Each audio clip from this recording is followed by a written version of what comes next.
오늘 우리에게 주시는 하나님의 말씀은 고린도전서 3장 1절부터 9절까지입니다. 형제자매 여러분, 나는 여러분에게 영에 속한 사람에게 하듯이 말할 수 없고 육에 속한 사람, 곧 그리스도 안에서 어린아이 같은 사람에게 말하듯이 하였습니다. 나는 여러분에게 젖을 먹였을 뿐 단단한 음식을 먹이지 않았습니다. 그때는 여러분이 단단한 음식을 감당할 수 없었습니다. 사실 지금도 여러분은 그것을 감당할 수 없습니다. 여러분은 아직도 육에 속한 사람들입니다. 여러분 가운데에서 시기와 싸움이 있으니 여러분은 육에 속한 사람이고 인간의 방식대로 살고 있는 것이 아닙니다. 어떤 사람은 나는 바울 편이다 하고 또 다른 사람은 나는 아볼로 편이다 한다니 여러분은 육에 속한 사람이 아니고 무엇이겠습니까? 그렇다면 아볼로는 무엇이고 바울은 무엇입니까? 아볼로와 나는 여러분을 믿게 한 일꾼들이며 주님께서 우리에게 각각 맡겨주신 대로 일하였을 뿐입니다. 나는 심고 아볼로는 물을 주었습니다. 그러나 하나님께서 자라게 하셨습니다. 그러므로 심는 사람이나 물 주는 사람은 아무것도 아니요 자라게 하시는 분은 하나님이십니다. 심는 사람과 물 주는 사람은 하나이며 그들은 각각 수고한 만큼 자기의 삭을 받을 것입니다. 우리는 하나님의 동력자요 여러분은 하나님의 밭이며 하나님의 건물입니다. 아멘. 오늘 본문 1절에 영에 속한 사람과 육에 속한 사람이 나옵니다. 영에 속한 사람에게 하듯이 말할 수 없고 육에 속한 사람, 이런 표현이 나옵니다. 여러분, 영에 속한 사람은 어떤 사람이고 육에 속한 사람은 어떤 사람일까요? 영에 속한 사람은 예수님을 믿는 사람이고 육에 속한 사람은 예수님을 믿지 않는 사람일까요? 아닌 것 같습니다. 문맥 속에서 그 의미를 찾아야 할 것입니다. 오늘 본문은 누구에게 쓰는 편지입니까? 고린도 교회에 쓴 편지입니다. 고린도 교회가 육에 속한 사람 이렇게 얘기하고 있습니다. 누구를 가리켜 육에 속한다라고 하고 있다고요? 고린도 교회를 향했습니다. 고린도 교회는 예수님을 믿었을까요? 안 믿었을까요? 당연히 믿었겠죠. 그래도 교회인데 예수님을 믿지 않았으면 고린도 교회가 아니겠죠. 뭐 고린도 협동조합, 뭐 고린도 협회, 뭐 고린도 동우회, 뭐 이런 명칭을 썼겠죠. 그래도 뭐다? 교회인데 그래도 교회라고 한 거 보면은 그들은 당연히 예수님을 믿었겠죠. 예수님을 믿는 자들이 모였으니 뭐라고 불렀겠습니까? 교회. 그렇게 부르지 않았겠습니까? 그러면 영에 속한 사람, 육에 속한 사람은 예수님을 믿는 사람, 안 믿는 사람이 아니라는 거지요. 오늘 본문에선 영에 속한 사람과 육에 속한 사람 모두 다 예수님을 믿는 사람들입니다. 그런데 뭐가 다를까요? 뭐가 달라서 똑같이 예수님을 믿는데 뭐가 달라서 한 부류는 영에 속한 사람이라고 부르고 다른 한 부류는 육에 속한 사람이라고 부른 것일까요? 그리스도 안에서 어린아이 같은 사람, 또 그렇게 또 다른 표현이 나옵니다. 이 문구가 힌트가 될 것입니다. 영에 속한 사람, 육에 속한 사람 둘 다 그리스도 안에 있는 사람들입니다. 두 부류 다 예수님을 믿는 사람들이다라는 거죠. 그런데 육에 속한 사람은 누구라고 부릅니까? 어린 아이라고 합니다. 그러면 영에 속한 사람은 그러면 영에 속한 사람은 그렇죠. 역시 센스가 있네요. 어른인 것이죠. 뭘 자꾸 어렵게 생각해요. 물론 이 어린아이, 어른은 육신적 나이를 말하진 않을 것입니다. 영적 나이를 말하겠죠. 다시 말해 육에 속한 사람은 예수님을 믿지만 여전히 육신의 연약한 속성의 지배를 받는 사람이고, 자 뭐라고요? 육에 속한 사람은 예수님을 믿지만 육신의 연약한 속성의 지배를 받는 사람이고, 영에 속한 사람은 그 육신의 연약한 속성을 이겨내고 경건한 삶을 사는 삶을 가리키는 것입니다. 뭐라고요? 영에 속한 사람은 그 육신의 연약한 속성을 이겨내고, 이게 중요합니다. 이겨내고 경건한 삶을 사는 사람을 가리킬 것입니다. 3절에서 이렇게 얘기하고 있습니다. 고린도 교회는 여전히 육신에 속해 있다. 아직도 육에 속한 사람들입니다 라고 얘기합니다. 누가요? 여러분이 누군데요? 고린도 교회가 여전히 육신에 속해 있다. 그렇게 이제 바울과 소수대네가 얘기하고 있습니다. 육신에 속해 있다. 제가 앞서 정의를 내려드렸습니다. 이 말의 뜻이 뭘까요? 육신의 연약한 속성에 여전히 매여 있다라는 뜻이겠죠. 그러면 고린도 교회가 여전히 매여 있던 육신의 연약한 속성은 뭐였을까요? 바로 시기와 싸움이었습니다. 그게 오늘 본문에서 나옵니다. 이번에 큐인 묵상을 제대로 하신 분은 알 겁니다. 그들이 메인 연약한 육신의 속성이 뭐였다고요? 시기와 싸움이었습니다. 여러분들이 여전히 시기하고 여러분들이 여전히 싸우니 여러분들은 아직 어린아이인 것입니다 라고 본문에서 이야기하고 있습니다. 여러분, 시기와 싸움은 육신의 연약한 속성입니다. 시기와 싸움이 경건한 모습이 아닌 것에는 모든 분들이 동의할 겁니다.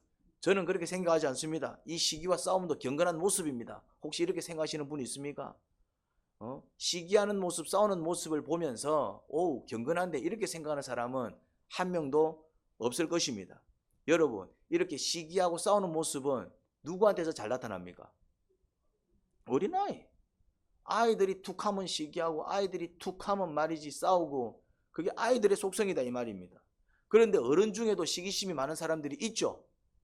어른들 중에서도 툭하면 싸우는 사람들이 있죠. 근데 그런 사람들한테는 뭐라고 얘기합니까? 야, 니 참 나이가 먹더만 시기를 해도 아주 멋지게 시기하네. 이렇게 표현 씁니까? 야, 니는 이제 싸워도 어른이니까 어른같이 싸우네. 이런 얘기합니까? 뭐라고 얘기합니까? 그렇지. 잘하네. 네가 아가. 이게 나이가 몇 살이고, 아도 아이고 와 그러는데. 다들 이렇게 얘기합니다. 무엇을 얘기합니까? 몸은 어른이지만 하는 짓은 애 같다라는 얘기입니다. 그러니까 이거는 모든 사람들이 그렇게 생각을 한다는 얘기예요. 이거는 뭐 꼭 진리를 몰라도 성경을 몰라도 싸우고 시기하는 모습은 아 같은 모습이다 이 말입니다. 애들이 그렇게 하면은 아유 저 철없는 것들. 근데 어른이 그러면은 니는 아도 아닌데 와 그러는데 니 나이가 몇 개고 그런 이야기를 한다 이 말입니다. 자, 시기하고 싸우는 모습은 어떤 모습이다? 어린아이 같은 모습입니다. 유치한 모습입니다. 철 안 든 모습입니다. 성장하지 못한 모습입니다.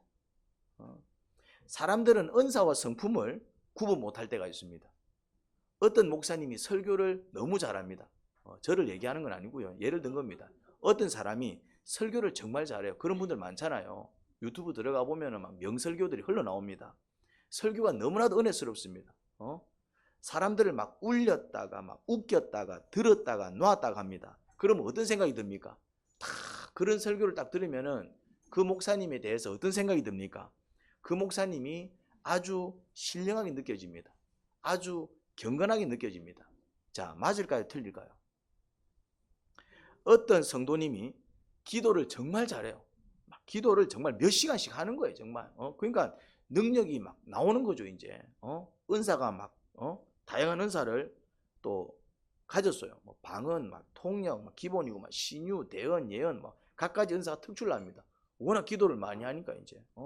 그리고 이제 또 기도해 달라 그러면은 막 기도할 때마다 막 응답이 팍팍팍팍 임하고 막 능력이 팍팍팍팍 나타납니다. 이제 기도를 워낙 많이 하고 이제 그러니까. 그러면은 그런 사람을 보면 어떤 생각이 듭니까? 와, 진짜 신령하네.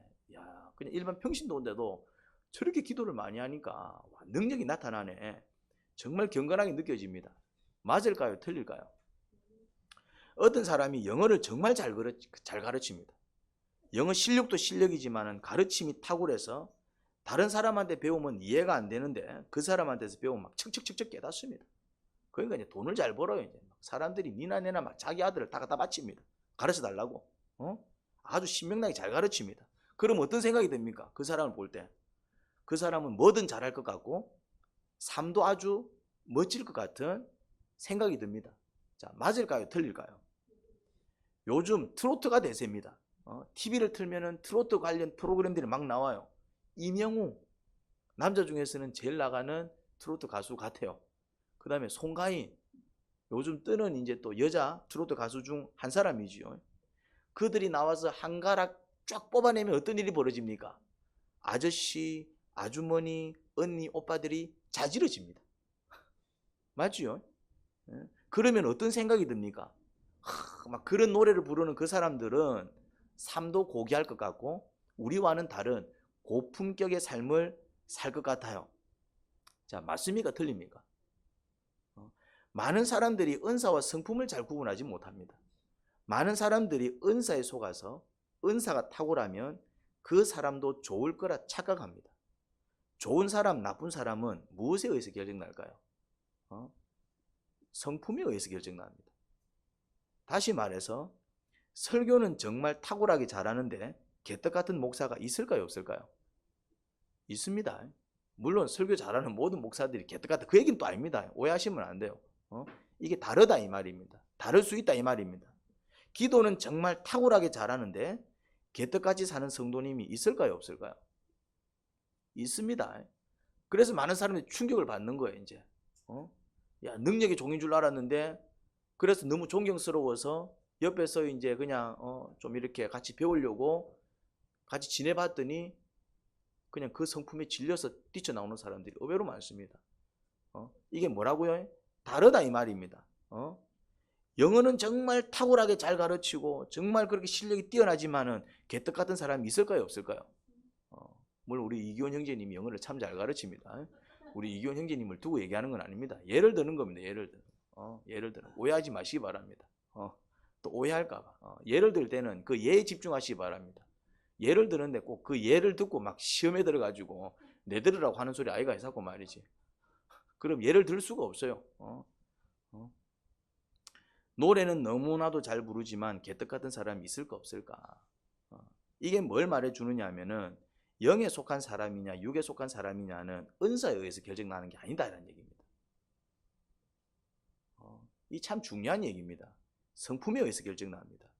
그런데 사람들은 성품보다 은사에 관심이 훨씬 많습니다. 왜 그럴까요? 당장에 눈에 보이는 게 은사이기 때문입니다.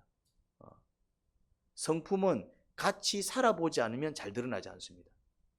한 번씩 만나는 사람을 두고 좋다 안 좋다 말하는 것은 정말 어리석은 사람입니다. 한 번씩 만나는 거 가지고 같이 살면서 어떤 사람의 모든 것을 다 경험하기 전에는 그 사람을 평가 판단하는 것은 정말 어리석습니다. 결국 좋은 사람, 나쁜 사람은 그 사람이 어떻게 사는지를 봐야 알 수 있는 것입니다. 그런데 안타깝게도 우리는 은사와 재주에 속는 경우가 많습니다. TV에 나오는 사람들은 성품이 좋은 사람들일까요? 은사가 탁월한 사람들일까요? 사람들에게 인기를 끄는 사람은 성품이 좋은 사람들일까요? 은사가 탁월한 사람들일까요? 그러니 당연히 성품보다는 은사에 많은 관심을 기울입니다. 그게 더 돈이 되기 때문에 그렇습니다. 그게 더 명예가 되고 인기가 되기 때문에 그렇습니다. 하지만 하나님도 그러실까? 그러면 하나님은 어디에 더 관심이 있으실까? 오늘 본문을 통해서 알 수 있는 것은 하나님은 은사가 아니라 성품에 훨씬 더 관심이 있는 것을 보게 됩니다. 고린도 교회가 은사가 탁월한 교회입니까? 무슨 근거로 그렇게 얘기하죠? 근거를 갖고 얘기를 해야 돼. 그게 무슨 근거로 그렇게 얘기합니까? 뭐라고요? 1장에 나와 있잖아요. 1장에서 쫙 고린도 교회가 얼마나 탁월한지 설명하고 있습니다. 이미 살펴봤어요. 몇 주 전에. 은사적인 측면에서는 고린도 교회가 얼마나 탁월한지 그 1장에서는 잘 설명하고 있습니다. 뭐가 탁월하다고요? 은사가 굉장히 탁월합니다. 고린도 교회가. 갖가지 은사가 탁월한 교회였습니다. 그 묘사가 1장에 적혀 있어요. 일정을 보면은 정말 대단한 교회예요. 그것만 보면은 마치 설교를 빼어나게 잘하는 목사님 같아요. 정말 어마어마한 능력과 은사를 가진 능력이 종 같아요. 영어, 수학, 국어 등 정말 잘 가르쳐서 수강생들이 버글버글거리는 일타 강사 같다 이 말입니다. 그래서 인기도 높고 명예도 많고 돈도 많이 벌고 TV를 틀면 여기저기서 나오는 유명한 인물 같아요. 누가요? 고린도 교회가. 그런데 그런 고린도 교회를 바울과 소수대네는 어떻게 평가 판단합니까? 오늘 본문에서 어린아이라고 얘기합니다. 어린아이. 어린아이. 육에 속한 어린아이가 아니고 그리스도 안에 있는 어린아이. 그런 사람을 육에 속한 사람. 표현을 정확하게 보시기 바랍니다. 관찰하기를 정확하게 해야지. 관찰하기를. 내 마음대로 갖다 붙이면 안 되고. 성경에 그래 적혀 있습니다. 뭐라고 적혀 있다고요? 어린아이. 그리스도 안에 있는 어린아이. 다른 말로 육에 속한 사람. 그렇게 이제 이야기합니다. 이유가 있을 거 아니에요. 이유는 그렇죠. 뭐라고요? 시기하고 싸우니까. 너가 그렇게 시기하고 싸우는데 어떻게 어른이라고 할 수 있냐. 은사는 탁월하지만 결국 그들은 분쟁하고 분열하기 때문에 성경은 뭐라고 얘기한다고요? 은사가 탁월하지만은 시기하고 싸우니까 뭐라고 얘기합니까? 어린아이. 능력은 탁월하지만은 시기하고 싸우니까 뭐라고 얘기합니까? 어린아이. 자, 보겠습니다. 목사님이 설교를 되게 잘해요. 은혜스러워요. 그런데 막 이렇게 이제 화를 잘 내고 막 별거 아닌 것에 발끈거리고 잘 참지 못하고 용서 잘 못하고 그러면은 이 목사는 어떤 목사입니까? 설교 잘하는 어린아이인 것입니다. 어떤 사람은 막 기도 능력이 탁월해요. 막 몇 시간씩 기도하고 기도하면은 막 능력이 임하고 막 응답이 임하고 그런데 이제 성격이 좀 까칠스럽고 별것 아닌 것에 짜증을 잘 내고 뭐라 얘기하면은 그냥 그러려냐고 넘어가면 되는데 말이지 지기 싫어갖고 말이지 한마디 더 하고 이러면은 어떤 사람이라고요? 기도 잘하는 어린아이입니다. 영어를 탁월하게 잘 가르칩니다. 가르치면 막 사람들이 뻑갑니다. 막 배우면은 막 그 사람들이 막 실력이 늘어. 막 선생님 막 일타 강사.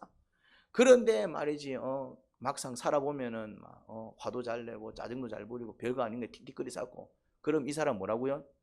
영어를 잘 가르치는 어린아이입니다.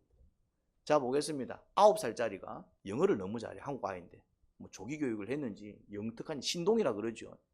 영어를 너무 잘하는 거예요. 그래서 이제 막 영어 경연대회 하는데 그 9살짜리가 한국 사람인데 미국을 가본 적도 없는데 미국 사람 뺨치게 막 영어를 샬라샬라 해대는 거예요. 이제 그럼 어떤 느낌 듭니까? 와, 대단하다. 저 어린 것이 어른도 잘 못하는 것을 와, 잘한다. 그런데 이제 걔가 이제 멋지게 이제 영어를 강연을 하고 내려왔어요. 그래 이제 내려왔는데 이제 동생이 이제 사탕을 먹고 있는 거예요. 이제. 그러니까 이제 내려와서 뭐라 얘기합니까? 왜 동생만 사탕 주고 나는 사탕 안 줘? 자, 이런 모습을 보이면 어떻습니까? 역시 어린아이구나. 그러니까 얘는 어떤 아이입니까? 그냥 영어를 잘하는 어린아이인 것입니다.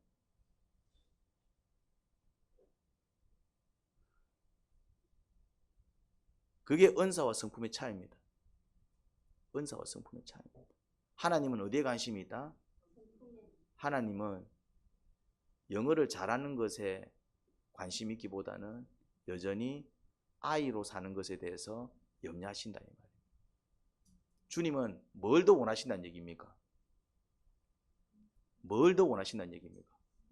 그렇죠. 우리가 성숙되어 살아가는 걸 원합니다.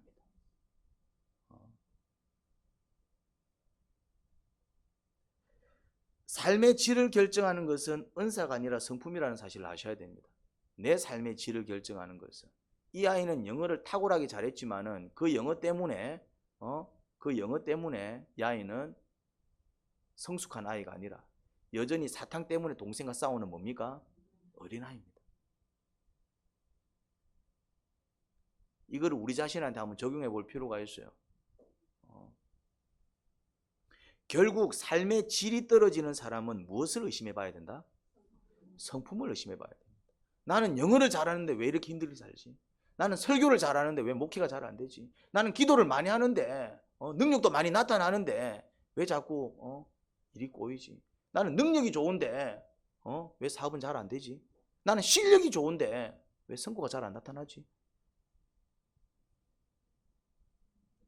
삶의 질을 결정하는 것은 뭐다? 성품입니다. 나는 내 나름대로 신앙생활 열심히 하는 것 같은데 왜 이렇게 복을 못 받지? 뭘 의심해 봐야 된다고? 이런 사람들은 성품을 의심해 봐야 돼.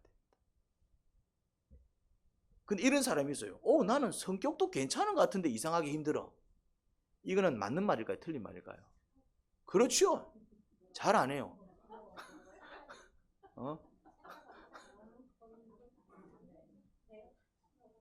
나는 참 괜찮은 사람인 것 같은데 주변 사람들이 나를 힘들게 하기 때문에 나는 힘들게 살아. 이게 맞는 말일까요? 틀린 말일까요?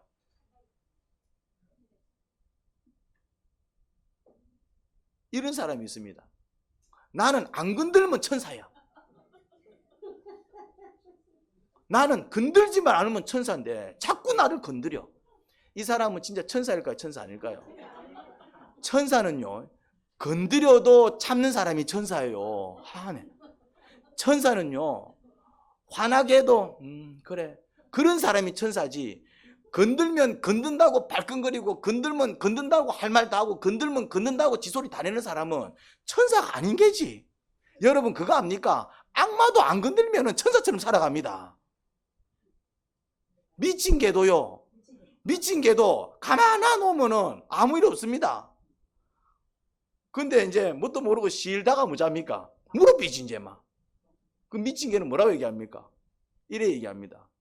나를 가만 놔놨으면 될 걸 말라 나를 건드리는데. 그러면은 여러분 그렇게 말씀하시는 분들이 의외로 많아요. 죄송하지만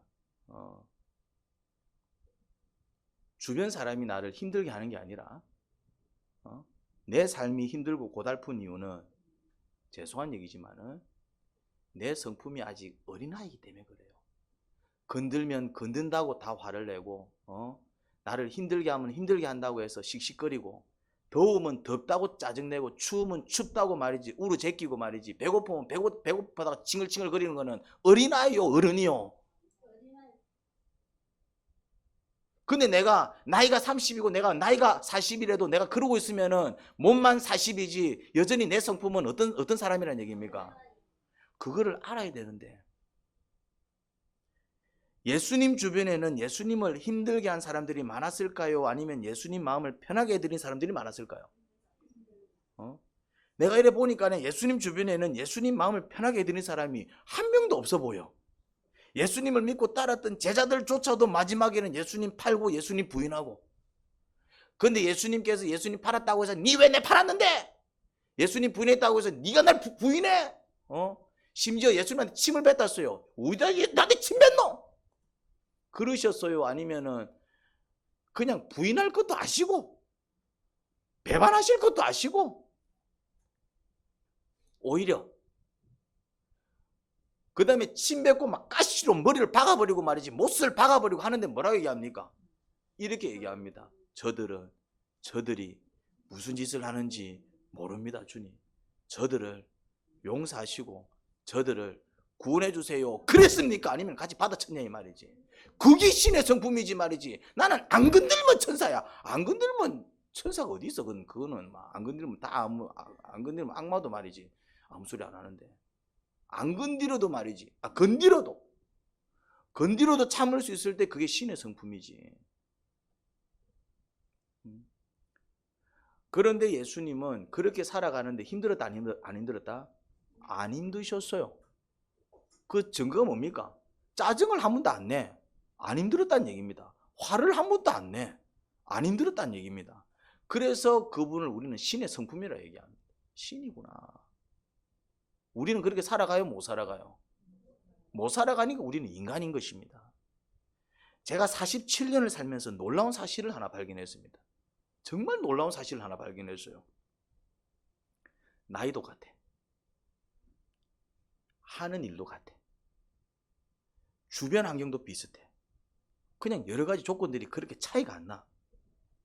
그런데 거의 비슷한 상황 속에서 한 사람은 주변을 원망하며 고달프게 살고 있고, 다른 한 사람은 감사와 찬양을 드리며 즐겁게 살고 있어요. 내가 이 사실을 발견하고 약간 충격을 받았어요. 그 이유가 뭘까요? 성품의 차이입니다. 전자는 어떤 성품이고, 전자는 그렇죠, 성장하지 못한 성품입니다. 어린아이, 그렇죠. 후자는요, 성장한 성품입니다.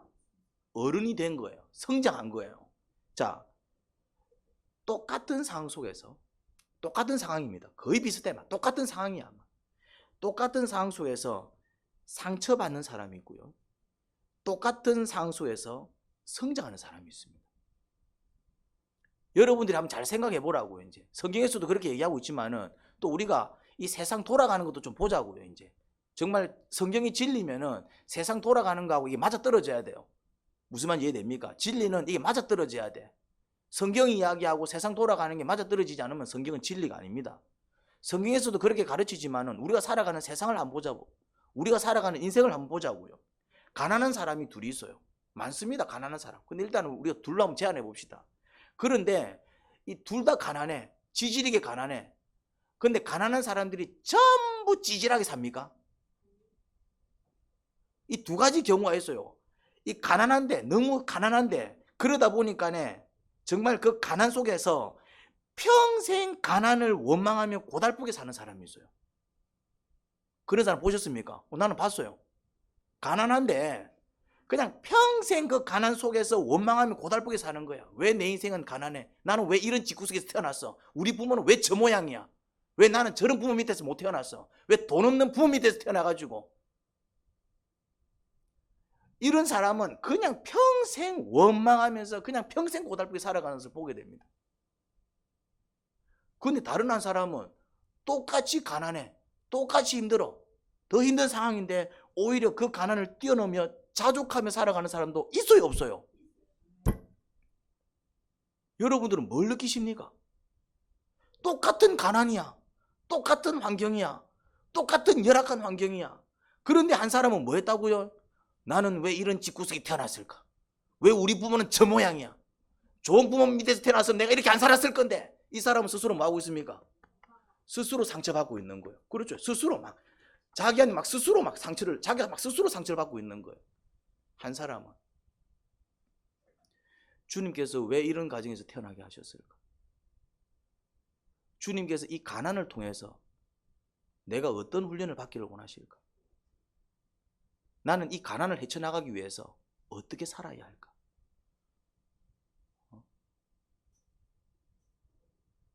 하나님, 이 가난을 통해서 제가 배우기를 원하는 교훈이 무엇입니까? 가난을 겪지 아니한 사람은 절대로 알 수 없는 이 가난만의 비밀이 무엇입니까? 이걸 훈련시켜서 저를 어떻게 쓰기를 원하십니까? 뭐가 다르지요? 한 사람은 똑같은 가난이라는 상황 속에서 뭐 하고 있습니까? 그냥 스스로 상처받고 있는 거예요, 이제. 그러면서 자기 인생을 더 꼬고 있는 겁니다. 한 사람은 뭐 하고 있습니까? 뭐 하고 있죠? 기도합니다. 한 사람은 그 가난을 뭐 하기 위해서? 극복하기 위해서 노력하고 있는 거예요. 똑같은 상황인데 한 사람은 그 상황 속에서 그냥 상처받고 있고, 한 사람은 똑같은 상황인데 그냥 그 상황을 어떻게 극복할 수 있을까, 어떻게 이겨나갈 수 있을까 뭐 하고 있다고요? 노력하고 있습니다. 신앙인이기 때문에 그 노력의 방식으로 뭐 하고 있습니까? 기도를 하는 것이죠.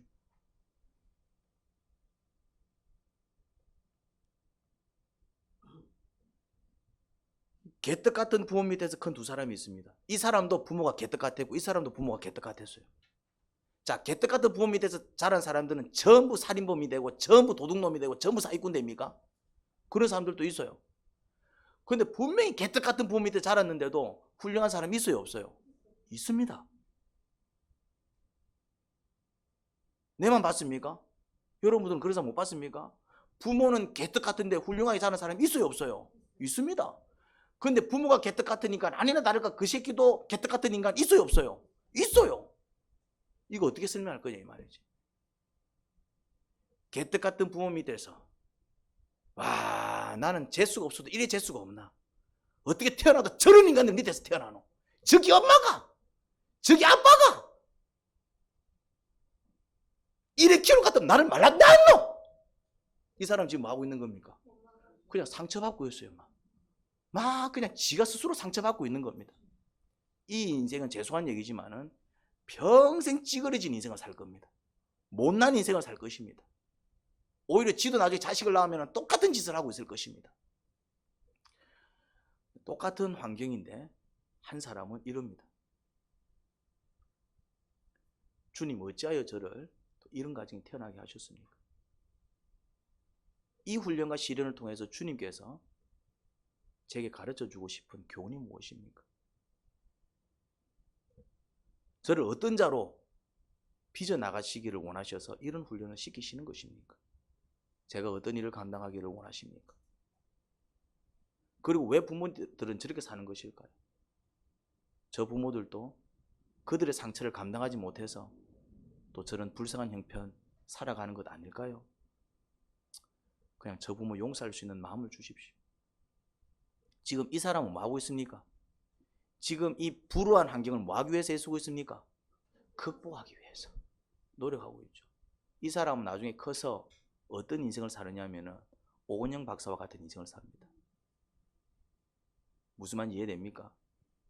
이렇게 자기 아픔을 극복한 사람은 어떤 삶을 사느냐 하면은 그런 아픔 가운데 있는 사람들이 다 보이기 때문에 그런 사람들의 마음을 어루만져주는 인생을 살아갑니다. 완전히 인생이 다르죠. 똑같은 상황인데 한 사람은 그 상황 속에서 뭐 받는 인생을 살았고 상처받는 인생. 여러분 죄송하지만 상처를 주는 것보다 상처를 받는 게 더 큰 죄악입니다. 죄송한 얘기지만 상처를 주는 것도 죄악이지만 사실은 상처를 받는 것도 죄악입니다. 우리는 상처를 주는 것만 죄악이고 상처받는 건 억울하다라고 생각하는데 성경은 그렇게 얘기하지 않습니다. 그런데 상처를 받기보다는 상처를 받을 수도 있을 법한 상황이지만 상처를 받기보다는 그냥 그 상황을 극복하기 위해서 노력하고 기도하는 사람은 뭐 한다고요? 오히려 그런 일을 겪지 아니한 사람보다 훨씬 더 성장합니다. 보통 큰 일을 하시는 분들, 보통 위대한 일을 하시는 분들은 대부분 그런 아픔과 상처를 이겨내고 극복한 사람들일 가능성이 굉장히 높습니다. 여러분들은 어떤 사람이 될 겁니까? 똑같은 상황 속에서 상처받는 사람들이 될 겁니까? 아니면 똑같은 상황 속에서 성장하는 사람이 될 겁니까? 이거는 여러분들이 선택하는 겁니다. 이거는 십자가 지는 인생 어때요? 정말 힘들고 고달프지요. 특히 십자가는 남을 위한 희생과 헌신을 이야기합니다. 내 잘못 때문에 겪는 고난도 힘들어 죽겠는데 남을 위한 희생과 헌신, 그게 십자가거든요. 그 십자가를 지고 가며 상처받는 사람이 있고요. 그 십자가를 지고 가며 주님의 모습으로 성장해가는 사람이 있습니다. 이것도 똑같아. 사명을 감당할 때, 큰 일을 감당할 때, 특히 희생과 헌신, 그 일을 걸어가면서 상처받을 만한 일이 많이 있죠. 그렇다고 해서 그 상처를 하나하나 다 받아버리면 나는 뭐가 된다고요? 내 인격은 일그러지겠죠. 그런데 오히려 그것을 극복해 나가면, 그걸 극복하기 위해서 노력한다면, 내 노력만으로 되지 않기 때문에 간절히 기도하면서 은혜를 구해 나간다면 어떤 일이 벌어질까요? 성장하는 사람이 되고요. 십자가를 지고 가면서 그렇게 성장해 나가면 결국 어디까지 성장해 나갈까요? 예수님까지 성장해 나간다 이 말이죠. 여러분, 똑같은 상황 속에서 상처를 계속 받으면 마귀처럼 살게 돼 있고요. 똑같은 상황 속에서 성장하게 되면 결국 예수님처럼 살게 됩니다. 그러면은 상처받지 않고 성장하기 위해서는 어떻게 해야 될까요? 그리스도인으로서 기도하는 시간이 늘어나야 됩니다. 그런데 이제 그냥 기도 시간이 늘어난다고 되는 게 아니라 어떤 기도를 하느냐가 중요하죠. 어떤 기도를 해야 내가 상처보다는 성장하는 사람이 될까요? 자기 자신을 살피는 기도 시간이 늘어야 됩니다. 자기 자신을. 그리고 묵상 시간이 늘어야 되는데 어떤 묵상? 그냥 막 이런저런 공상, 망상에 빠지는 생각이 아니라 그냥 자신을 놓고 자신에 대해서 묻고 자신을 살피며 자신을 고백하는 그런 기도, 그런 묵상하는 시간이 늘어나야 됩니다. 성경을 읽습니다. 그 말씀 앞에서 내 자신이 어떤 사람인지 살피는 그런 시간이 늘어나야 된다고요. 나는 왜 말씀대로 못 살지? 나는 왜 이렇게 안 될까? 왜 나한테는 이런 연약함이 자꾸 드러나지? 왜 이런 일만 반복되면 나는 참지 못할까? 나는 왜 이런 사람들이 힘들지? 이런 걸 뭐 할 줄 알아야 된다고요? 묵상할 줄 알아야 돼요. 그리고 기도할 줄 알아야 돼요. 하나님, 저는 이상하게 이런 류의 사람들이 힘들어요. 저는 이런 일을 겪으면 견디기가 어려워요. 이런 상황이 되면 저는 정말 화가 나서 미칠 것만 같아요. 왜 그렇죠, 주님? 제가 뭘 놓치고 있는 것이죠? 제가 아직 성장하지 못한 그런 연약한 부분이 뭡니까? 이 상황을 극복하기 위해서, 이런 사람들을 극복하기 위해서, 이런 환경을 극복하기 위해서 제가 어떤 노력을 해야 되죠? 이런 기도들이 나와야 돼요. 죄송한 얘기지만 대부분 사람들은 뭐 기도하고 있냐면은 하나님 대학 합격시켜 주시옵소서, 하나님 소렌토 하나님 이번에 차 좋은 거 하나 구입해야 됩니다, 하나님 제발. 이런 기도를 하지 말라는 얘기가 아니고 이건 해도 되고 안 해도 되는 얘기입니다. 여러분, 소렌토 안 타면 지옥 갈까요, 천국 갈까요? 뭘 몰라, 아무 상관없지. 뭘 몰라 모르기는 아무 상관없어. 그러면은 만약에 소렌토 타야 천국 갈 것 같으면 우리 교회에서는 내성경제밖에 천국 못 가. 그러면은 레이 타는 사람 그런 모닝 타고 다니는 것들은 다 지옥 가야 돼. 그러면은 버스 타고 가는 사람 완전 지옥 중에서 저 구천에 내려가야 되고, 이제 그래 되면은 아무 상관없어. 그런 거는 그냥 내가 이 땅을 살면서 조금 더 편하게 살 거냐 말 거냐, 그런 기도는 해도 되고 안 해도 된다 이 말이죠. 그렇지만 성품과 관련된 기도는 반드시 해야 됩니다. 요거는 안 해버리면 내가 지옥 갈 수도 있습니다. 말씀대로 못 살면 내가 지옥 갈 수 있어요. 마귀처럼 살아버리면 지옥 갈 수도 있다 이 말입니다. 성품의 문제는 반드시 해결하고 넘어가셔야 돼요. 그런 부분은 깊게 묵상하셔야 되고, 그런 부분들은 길게 기도하셔야 돼요. 우리가 깨달아야 될 건 뭐냐면은, 그런 묵상과 기도를 통해서 깨닫는 건 결국 나를 빚으셔서 나를 새롭게 만들어 주시는 분이 누굴까요? 하나님이십니다. 그게 우리 스스로 잘 안 돼. 잘 안 되는 게 아니라 아예 안 될걸요. 구절을 보면 바울이 이렇게 말합니다. 우리는 하나님의 동력자요, 여러분은 하나님의 밭, 하나님의 건물입니다. 이 말씀의 의미가 뭡니까? 여러분은 고린도 교회를 가리킵니다. 하나님의 밭입니다. 여러분들은 하나님의 건물입니다. 이렇게 얘기하고 있습니다. 다시 말해서 우리를 농사 지어서 열매 맺게 하시는 분이 누구다? 하나님이시라는 것입니다. 결국 우리를 지어서 멋진 건물로 만들어 주시는 분이 누구다? 하나님이라는 것입니다. 그럼 우리는 뭐 하면 될까요? 어이구 하나님 농사 잘 짓나 이래 보면 됩니까? 어이구 건물 잘 올리나 이래 보면 됩니까? 아니지요. 나에게 농사를 짓는다니까. 내가 밭이기 때문에 나를 경작해서 나에게 농사를 짓는다니까. 내가 건물이기 때문에 나를 올려가지고 나를 멋진 건물로 만드신다니까. 그럼 나는 뭐 해야 될까요? 나는 그냥 이렇게 구경만 하고 있으면 돼. 나는 뭐 해야 돼요? 어떤 노력을 해야 돼? 그러니까 하나님이 내한테 그래 밭농사를 잘 지을 수 있도록 내 자신을 내어드릴 수 있는 노력을 해야 된다며. 주님, 농사 지으세요. 농사 지으세요. 농사를 지으려면 농사를 어떻게 지어야 됩니까? 힘차게 지어야 돼요? 아니면 대충 지어야 돼요? 곡괭이 갖고 힘차게 내리쳐야 돼요? 아니면은 아이고 이게 땅이 금 갈 수도 있는데 하면서 이래 이걸 말이지 그냥 이래 살살 지어야 돼. 이제 건물을 지으려면은 어떻게 됩니까? 시멘트를 그냥 막 쏟아 부어야 돼요? 아니면은 어이구 이거 시멘트 붓다가 이거 다치는 거 아이가 이래 갖고 막 그냥 모래만 대충 갖다 얹어야 됩니까? 내어드려야 된다 이 말이에요. 밭은 완전히 뒤집혀야 되고요. 건물은 콘크리트가 쏟아져야 된다 이 말입니다. 우리는 밭입니다. 할렐루야. 우리는 건물입니다. 하나님께서 나라는 밭에서 정말 풍년이라는 농사를 지을 수 있도록 우리는 뭐 해드린다고요? 내어드려야 됩니다. 주님께서 우리라는 건물을 정말 멋진 건물로 세워주실 수 있도록 우리는 뭐 해야 된다고요? 내어드려야 되는 거예요. 그게 기도하는 시간이고, 그게 묵상하는 시간이고, 그게 말씀에 순종하는 시간이고, 그게 예배하는 시간이에요. 내어드려야 된다. 주님 역사해 주십시오. 나를 이렇게 찌질이로 살지 말게 하시고 저를 좀 멋지게 살도록 만들어 주십시오. 맨날 이런 일로 화내고 이런 일 때문에 맨날 다운되고 이런 일 때문에 맨날 슬퍼하고 이런 일로 맨날 처박는 그런 찌질한 인생이 아니라 이런 것도 감사할 수 있고 이런 것도 내가 그냥 이겨낼 수 있고 이런 거 앞에서도 웃을 수 있는 정말 그런 성장된 사람으로 만들어 주십시오 하면서 나를 어떻게 내어드려야 된다 이 말. 내어드려야 돼. 그래서 성장하면 어떤 인생 살고? 그렇지, 멋있게 살고. 그렇지, 예수님처럼 사는 게 멋있게 사는 거 아닙니까? 성장하지 못하면은 맨날 그렇죠, 마귀처럼 맨날 애처럼 살아야 되는 거야. 성장하지 못하면 별것 아닌 것 갖고도 싸워야 되고, 성장하지 못하면 별것 아닌 것 갖고도 시기내야 되고, 성장하지 못하면 별것 아닌 것 갖고도 화를 내야 되고, 성장하지 못하면 맨날 그러고 있어야 되는 거예요. 이제. 쉽게 말해서 손가락질 받는 인생을 사는 거예요. 이제. 성장하면은. 여러분, 우리 자신을 하나님께 내어드립시다.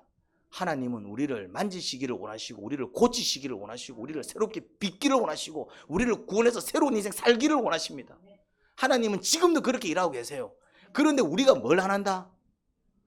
내어드리질 않는 거예요. 이제 자꾸 고집 부리고 있는 거예요. 이게 좆싸와요. 나는 원래 이래, 내 성격 원래 이래, 막 건들지 마, 난 안 건들면 천사야, 그러고 있다 이 말이죠. 그럼 맨날 그 모양 그 꼴로 살아야 되는 것입니다. 주님, 나는 이렇게 살 수 없습니다. 이거는 아이와 같은 모습입니다. 이거는 어른의 모습이 아닙니다. 저는 성장하기를 원합니다. 저를 만져주십시오 하고 나를 내어드릴 때에 주님께서는 어떻게 하기 시작합니까? 나를 주물러서 만지신다 이 말입니다. 할렐루야. 하나님 아버지, 우리들을 주물러 주옵소서. 이 시간 우리 자신들을 주님께 내어드립니다. 마음껏 주물러 주시옵소서. 구워야 될 것 같으면 불구덩이에 넣어주시고, 튀겨야 될 것 같으면 튀김 그 기름 가운데 넣어주시고, 볶아야 될 것 같으면 정말 잘 썰어서 볶아주시고, 콘크리트를 부어 넣어야 될 것 같으면 막 가감없이 부어주시고, 밭을 뒤집어 엎어야 될 것 같으면 그냥 그 밭을 완전히 뒤집어 엎어주세요. 내어드립니다. 저희들을 지어 멋진 밭, 멋진 건물, 그렇게 멋진 모습으로 새롭게 빚어주세요. 예수님 이름으로 기도합니다. 아멘.